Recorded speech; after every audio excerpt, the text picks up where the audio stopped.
அனைவருக்கும் வணக்கம். ஆசிரியர்களால் ஓய்வூதிய சங்கத்தின் சார்பாக சில கருத்துக்களை தெரிவிக்கலான்னு இருக்கோம்.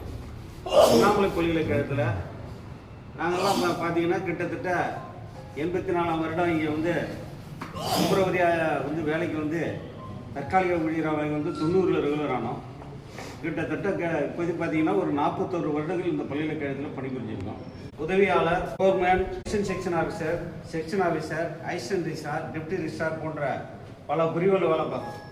2012 பார்த்தீங்கன்னா இந்த பல்கலைக்கழகத்தை தமிழக அரசாங்கம் கையகப்படுத்திய சூழ்நிலை பார்த்தீங்கன்னா எங்களுக்கு எந்த விதமான பதவிகளோ ஒரு தேர்வு நிலை, சிறப்பு நிலை, அதாவது செலக்ஷன் கிரேட், ஸ்பெஷல் கிரேட் கூட பல்கலைக்கழக நிர்வாகத்தால் எங்களுக்கு வழங்கப்படவில்லை.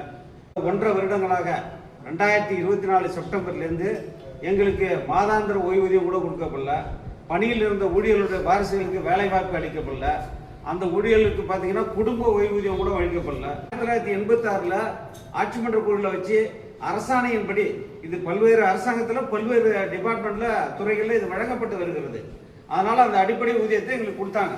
ஆனால் ஒரு தேர்வு நிலை, சிறப்பு நிலை கூட பல்கலைக்கழக நிர்வாகத்தால் எங்களுக்கு வழங்கக்கூடிய சூழ்நிலையில் வாழ்வாதாரத்தை நிர்ணயிக்கக்கூடிய இந்த மாதாந்திர ஓய்வூதியம், இந்த குடும்ப ஓய்வூதியம் கூட இந்த பல்கலைக்கழக நிர்வாகம் எங்களுக்கு கடந்த 1.5 வருஷங்களாக அளிக்கப்படவில்லை. சுகாதாரத்துறை பணியாளர்கள் இருக்காங்க, அலுவலக உதவியாளர் இருக்காங்க. இவரெல்லாம் கிட்டத்தட்ட இதெல்லாம் வறுமையில் வாடிக்கிட்டு இருக்காங்க. நான் பல முறை இதுக்காக சொன்னோம். கடந்த 1 மாதமாக கூட்டமைப்பு சார்ந்த மிகப்பெரிய போராட்டத்தை நம்ம கையில் எடுத்து போட்டோம். 3 கட்ட பேச்சுவார்த்தைகள் நடத்தணும். ஆனால் பார்த்தீங்கன்னா இது வரைக்கும் ஒன்றுமே செய்யாத இப்போ திடுதிப்புன்னு எங்களுக்கு பார்த்தீங்கன்னா அடிப்படை சம்பளத்தை மறு நிர்ணயம், ரீபிக்சேஷன் பண்ணுன்ற ஒரு நியதி இந்த பல்கலைக்கழக நிர்வாகம் கொண்டு வருது.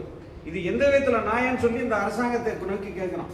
மாண்புமிகு முதலமைச்சர் அவர்கள் கனிவான பார்வையோடு இந்த விஷயத்தை அணுகணும். ஏன்னு சொன்னால் கிட்டத்தட்ட 8500 10,000 ஊழியர்கள் பணிபுரிந்த பல்கலைக்கழகம் இன்னைக்கு பார்த்தீங்கன்னா ஒரு 6000 ஊழியர்களுக்கு மேலே கிட்டத்தட்ட பல்கலைக்கழகத்திலேருந்து தமிழகத்தின் பல அரசு துறைகளுக்கு இன்னைக்கு பன்னிரவல் செய்யப்பட்டாங்க. இந்த சுச்சுவேஷனில் உள்ளாரே 4500 ஊழியர்கள் பார்க்குறோம். இந்த பல்கலைக்கழகத்தில் பார்த்தீங்கன்னா நாங்கள் மாத்திரம் இல்லை, மருத்துவத்துறை ஊழியர்கள்லாம் நிறைய இருக்காங்க. கோவிட் போன்ற நேரத்தில் இரவு பகல் பாராமல் இந்த ஊழியர்கள் பணிபுரிஞ்சாங்க. பல ஊழியர்கள் இறந்து போயிட்டாங்க. இன்னும் கோவிட் இன்சென்டிவ் கூட அவங்களுக்கு அந்த ஊக்கத்தை கூட அவங்களுக்கு அளிக்கப்படலை. ஆனாலும் கூட இன்னைக்கு நாங்கள் இதையும் எதிர்பார்க்காம இந்த இரவு பகல் பாராமல் இந்த பல்கலைக்கழகம் வச்சோம். நாக் கமிட்டி ஒர்க் பண்ணிருக்கோம்.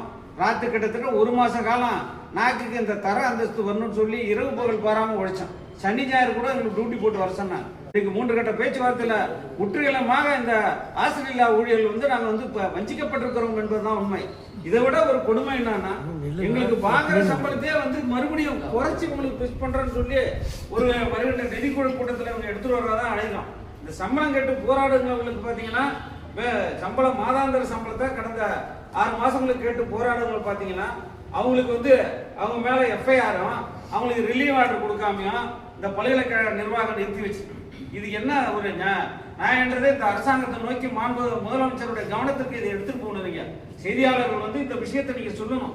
இந்த சூழ்நிலையில எங்களுக்கு பாத்தீங்கன்னா ஒரு ரிலீவ் ஆர்டர் கொடுக்க முடியல. ஒரே ஒரு மாதாந்திர ஓய்வூதியம் 1.5 வருஷ காலம் டெய்லி போனா உனக்கு இருந்தா எனக்கு இல்ல, உனக்கு இருந்தா இல்ல, அப்படி மாத்தி பல விஷயங்களை சொல்லி எங்களை அலகழிக்கிறாங்க. இது ஏன் இந்த ஆசிரியர்கள் ஊழியர்கள் நாங்க ஏன் புறக்கணிக்கப்படுகிறோம், இந்த அரசாங்கத்தால் ஏன் நாங்க வஞ்சிக்கப்படுகிறோம் என்பதை தான் மாண்புமிகு முதலமைச்சர் அவர்களை பார்த்து இந்த கேள்வி இந்த நேரத்தில் எழுப்புறோம். தேர்தல் அறிவிப்பு போச்சு. இன்னும் கூட எங்களுக்கு ஒரு நல்ல தீர்வு கிடைக்கலன்னா இந்த ஊழியர்களுடைய குடும்பங்கள் நடுத்தருக்கு வர்றதை தவிர வேற வழிகள் என்பதை மிக்க ஆணித்தரமாக இந்த நேரத்தில் கூறிக்கொள்ள விரும்புகிறேன். அதற்காக மீண்டும் நீங்க எங்களுக்கு உடனடியாக நமது பென்ஷன் மாதாந்திர ஓய்வூதியத்தை எங்களுக்கு எந்தவித அடிப்படை சம்பளத்தை குறைக்காம இந்த பல்கலைக்கழக நிர்வாகம் உடனடியாக என்னுடைய மாதாந்திர ஓய்வூதியத்தை விடுவிக்கணும். ஏன்னா அரசாங்கத்தில் நடைமுறை. ஆனா அண்ணாமலை பல்கலைக்கழக நிர்வாகத்தில் தொடர்ந்து என்ன சொல்றாங்கன்னா ரிஜிஸ்ட்ரேஷன் பண்ணி தான் போடுன்றத ஆணித்தரமாக அனைத்து அதிகாரிகளும் தொடர்ந்து இதை திரும்பி சொல்லிக்கிட்டே இருக்காங்க. கடந்த 1.5 வருட காலமாக எங்களுக்கு இந்த பல்கலைக்கழக நிர்வாகத்தால் நீதி மறுக்கப்படுகிறது. எங்களுடைய குடும்பம் நடுத்தரில் வர்றதை விட வேற வழியே கிடையாது. இதுல குடும்ப ஓய்வூதியதாரர் இருக்கான். அதனால உடனடியாக எங்களுக்கு நீதி தேவை.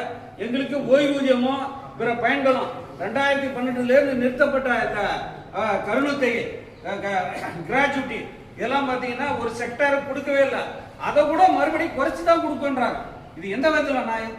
ஒரே ஒரு விஷயத்தை என்ன சொல்ல வரும்னா, அந்த அதையும் உங்களுக்கு உடனடியாக எங்களுக்கு குறைக்காம போடணும். 2012 பாதி நிறுத்தி 50% நிறுத்தி வச்சிருக்காங்க, 50% தான் போடுறாங்க.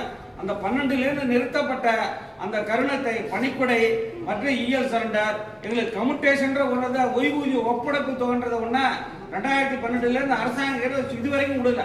எல்லா பல்கலைக்கழகத்தில் அளிக்கப்படுகிறது, எல்லா அரசு துறையில் அளிக்கப்படுகிறது. ஆனால் அரசாங்கன்ற ஒரு விஷயத்தை நாங்கள் சொல்லிட்டதை தவிர எங்கள் பதவிகளோ பணப்பயன்களோ நிச்சயமா இந்த பல்கலைக்கழகத்தில் 2012லேருந்து ஆசிரியர் அல்லாத ஊழியர்களுக்கு வழங்கப்படவில்லை என்பதை இந்த ஆணித்தரமாக இந்த நேரத்தில் தெரிவித்துக் கொள்கிறேன். ஆகவே உடனடியாக இந்த பல்கலைக்கழக ஊழியர்களுக்கு, ஆசிரியர் அல்லாத ஊழியர்களுக்கு மாதாந்திர ஓய்வூதியத்தையும், இறந்து போன வாரிசுகளுக்கு பணி வாய்ப்பும், அவர்களுக்கு குடும்ப ஓய்வூதியமும், 2000லேருந்து நிறுத்தப்பட்ட கருணை கடை பணிக்கொடை கருணத்தை பணிக்கொடை ஈட்டிய விடுப்பு ஒப்படைப்பு தொகை கம்யூட்டேஷன் ஓய்வூதிய ஒப்படைப்பு தொகை ஆகியவற்றை உடனடியாக மாண்புமிகு முதலமைச்சர் அவர்கள் இந்த உயர்கல்வித்துறையின் வாயிலாக ஆவண செய்ய வேண்டுமா இந்த நேரத்தில் மீண்டும் கேட்டுக்கொள்கிறேன். நன்றி.